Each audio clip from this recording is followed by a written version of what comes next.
Entering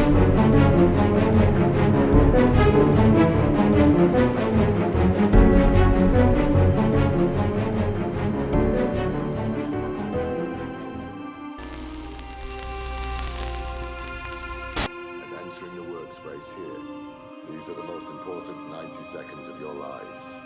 Commit your task to memory, then do your job.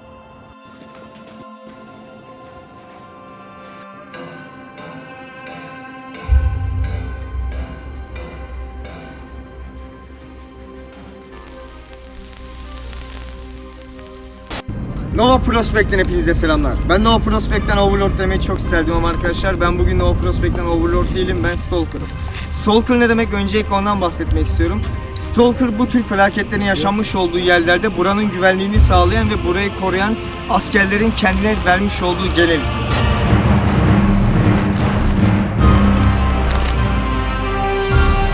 Arkadaşlar burayı hatırladınız mı?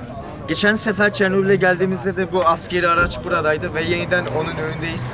Şu an çek noktasındayız ve Çernobil'e giriş için askerlerden izin alma işlemleri başlatıldı. Çünkü 6 aydır bu izin üstüne çalışıyoruz ve şu an tercümanımız ve yanımızda bulunan albay buraya girmemiz için bize yardımcı oluyor.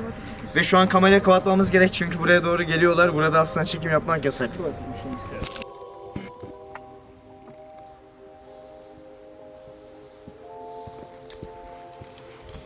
Bura mıydı lan? Evet. Ya bunu baştan al. Girme sahnesini baştan al. Direkt gir.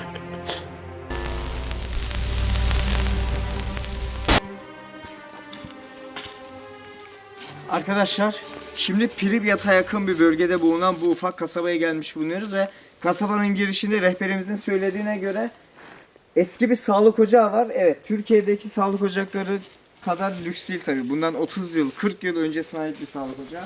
İçine bakalım isterseniz. Çünkü biliyorum ki siz detaylara önem veriyorsunuz ve böyle yerleri göstermemi istiyorsunuz benden.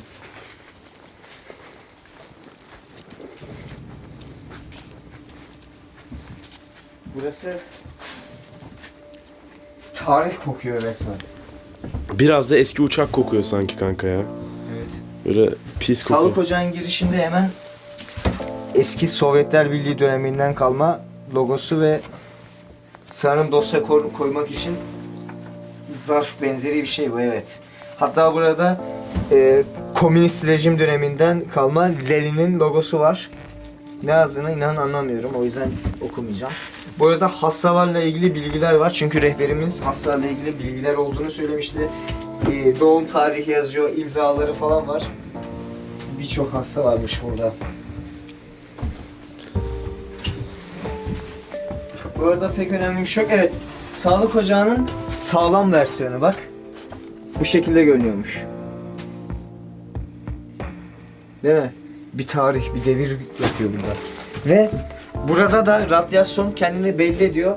Çünkü her nefes çektiğimizde baş ağrıtıyor arkadaşlar. Ciddi anlamda başıma bir ağrı giriyor. Yani radyasyonun kokusu olur mu demeyin. Ben de öyle diyordum ama içime çektiğim zaman hissediyorum. Direkt baş ağrıtan eski boğuk bir koku. Hastane, çamaşır suyu ve eski uçak gibi bir koku kokuyor. Çok değişik ya. Burada eski hasta dosyaları, evraklar her yerde. Her şey olduğu gibi bırakılmış orada. Baksana. Birçok dosya, evrak.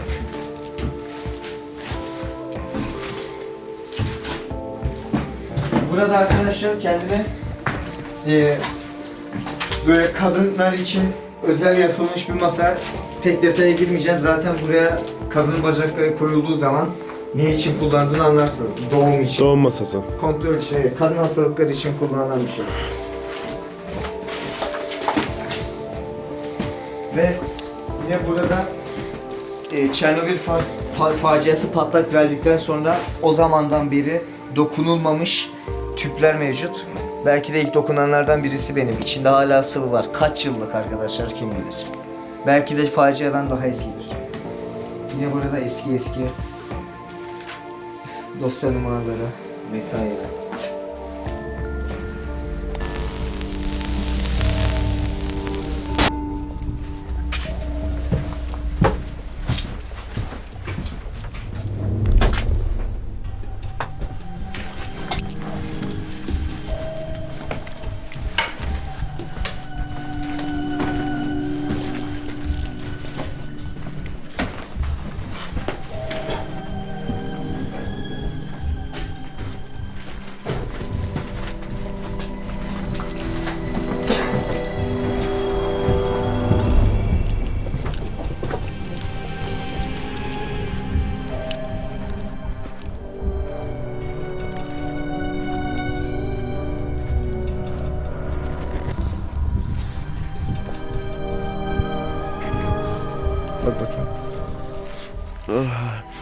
Hastayım ama.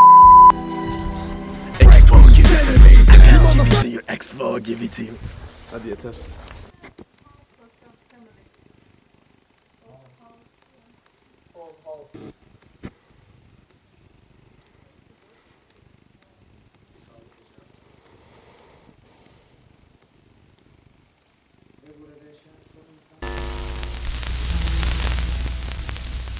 Arkadaşlar bu görmüş olduğunuz kasabada yaşayan son insan da bundan yaklaşık 2 yıl önce ölmüş ve bir bayanmış tek başına yaşayan. Baksana. Her yer tamamen huzur. Her şey terk edilmiş. Her yer bomboş. Tıpkı o patlamanın yaşandığı günkü gibi. Her şey olduğu gibi bırakılmış. Bütün anılar, bütün yaşantılar. Ve doğa yeniden her şeyi geri aldığı için evler ağaçların ardında görünmez olmuş adeta. Burası da burada yaşayan son insanın kaldığı ev arkadaşlar.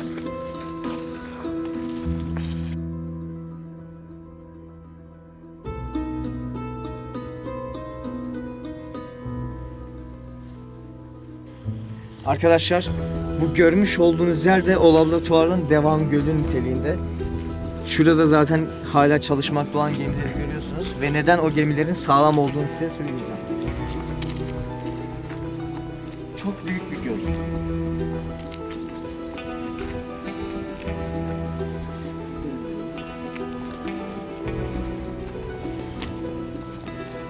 Hala bu gölde üzerinde deney yapılan balıkların yüzdüğü söyleniyor. İnternette bununla ilgili bazı görüntüler ve video kayıtları var. Zaten ekrana onları zaman zaman koyacağız.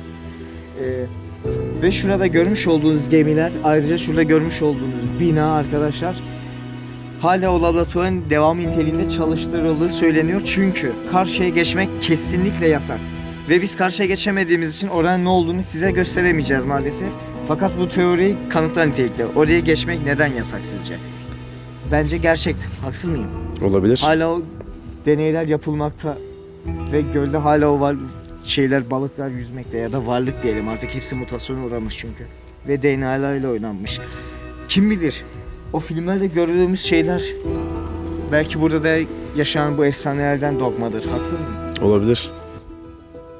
Can sence kaç kişi ölmüştür burada ya? Öğrendiğim bilgiye göre yaklaşık 4000 küsür çalışan ölmüş. Hadi ya. Tabii daha sonrasında uzun vadede 550 bin 600 bin kişi radyasyon neticesinde etkilendiği söyleniyor.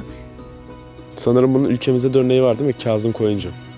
Kazım Koyuncu bilinen ünlü örneklerden. Bir de bunun bilinmeyenleri var. Karadeniz'de, Rize'de yetişen çaylar radyasyon havasını emiyor ve o çay içen birçok Karadeniz insanı da radyasyon nedeniyle hastalanıyor, kansere yakalanıyor. Son 20-30 yılda Down sendromlu, spastik, engelli veya herhangi bir vücutta problem olan çocuklar. Bunlara dahiller bence.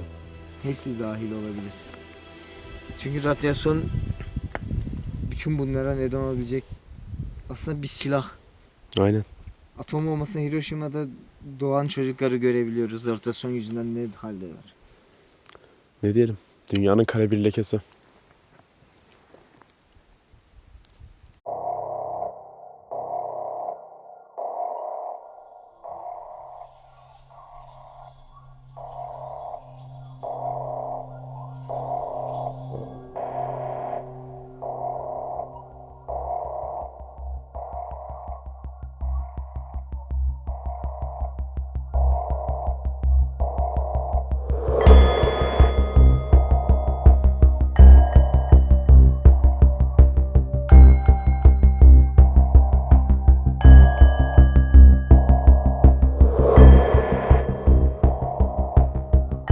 Arkadaşlar şimdi kontrol noktasına geldik. Vücudumda radyasyon var mı yok mu onu kontrol edeceğiz.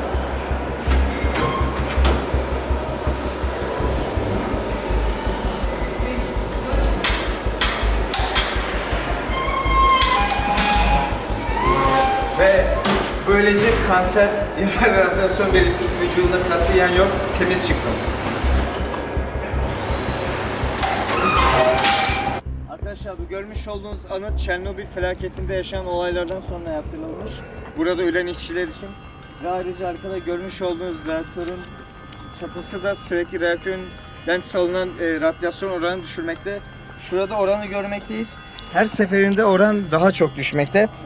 Bundan 2 yıl önce bu oran 5'lerde 6'lardayken şimdi 0.95 civarında ve buraya tahmin ettikleri süre zarfında bu düşmeye devam ediyor.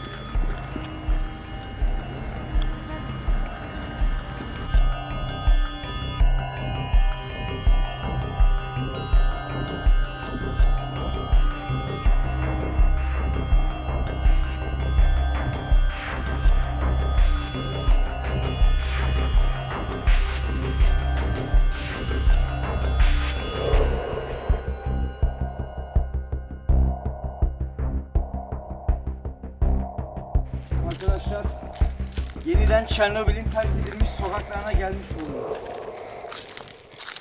Sanki en son geldiğinden beri hiçbir şey değişmemiş. Ne kadar değişebilir ki, en fazla bitkiler büyüdü. Ve öyle de olmuş. Doğa kendini yeniden tekrarlamış, daha fazla büyümüş, daha fazla ele geçirmiş. Sol taraftaki büyük spor salonu benzeri bina, sağ taraftaki bizim Türkiye'deki TOKİ binalarına benzer binalar. Bu arada size bir bilgi vermek istiyorum. Burada gördüğünüz bazı bitkilerin rengi arkadaşlar yeşil olmak yerine kızıl. Kızıl olmasının nedeni radyasyondan kaynaklı. Çünkü radyasyonun etkisiyle radyasyonun dağıttığı o kirli havayı emen bitkilerin rengi kızıllaşıyormuş. Hemen şurada belli olabilir, belli görüyorsunuz. Devam edelim. Baksana şu bina duvar yıkılmış ve binanın katları görünüyor. Kaç kat olduğu, içindeki eşyalar. Ama buna rağmen sağlam gibi duruyor değil mi? Kesinlikle. Ruslar harbiden yaptığı şeylere ağırlık veriyor. Güçlü yapıyor. Uzun yıllarca dayanabilmesi için.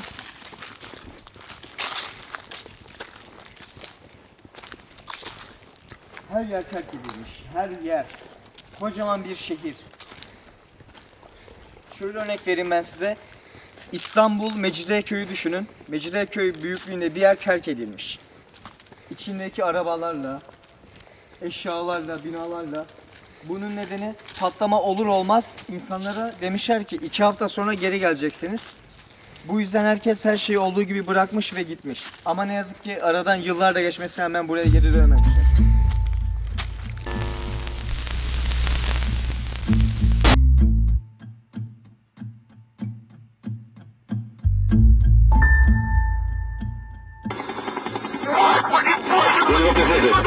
Değil mi? Parçaladı adamı. Держи его. Господи, мне это что не нравится. Улетаем отсюда. Kayıttayım Can.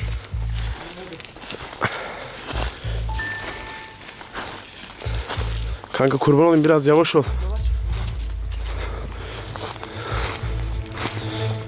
Bir zamanlar yolmuş, evet.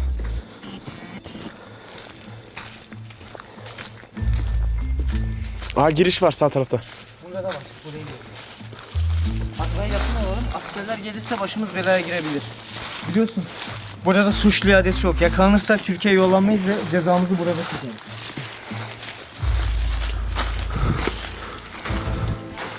Keşke radyasyon ölçeri de alsaydık yanımıza.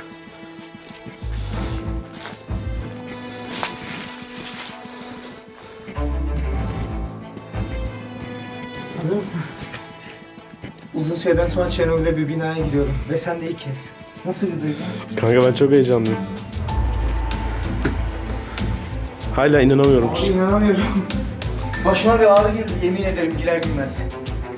Yoğun radyasyon bölgesi. Duydun mu? Duydum oğlum. Burada sivil yok. Saat 4.30'u geçtikten sonra saat 7'de de oteli kapatıyorlar. İnsanlara video çıkarmak için elim ayağım titriyor, yemin. Baksana. Arkadaşlar hadi, fazla vaktimiz yok. Hayaletin olduğu katı bulmaya çalışalım. Can, şey diyeceğim sana.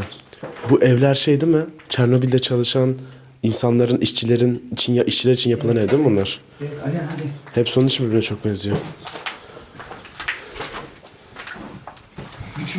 Şuraya bak. Bütün eşyalar olduğu gibi terk edilmiş. Işık açalım mı? Yok, net görünüyor mu? Var mı ışığımız? Telefon flaşını açacağız mecbur. Arabadan çünkü polislere yakalanmak için hızlı hızlı geldik. Al.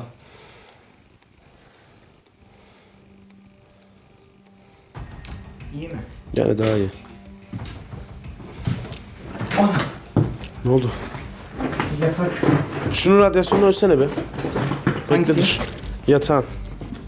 27 görünüyor.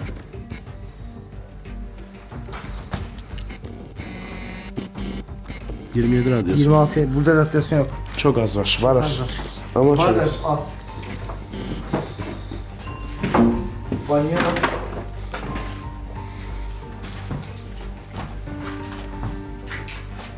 Kaç radyasyon var şu anda? 27. Genelde demirlerde oluyor değil mi radyasyon o zaman? Evet. Onun en çok soğulan şeyler demir ve plastik. Bu arada her şey olduğu gibi bırakılmış. Hadi üst katlara çıkalım. Burada çok boy kaybettik. Tamam. Kesiyorum.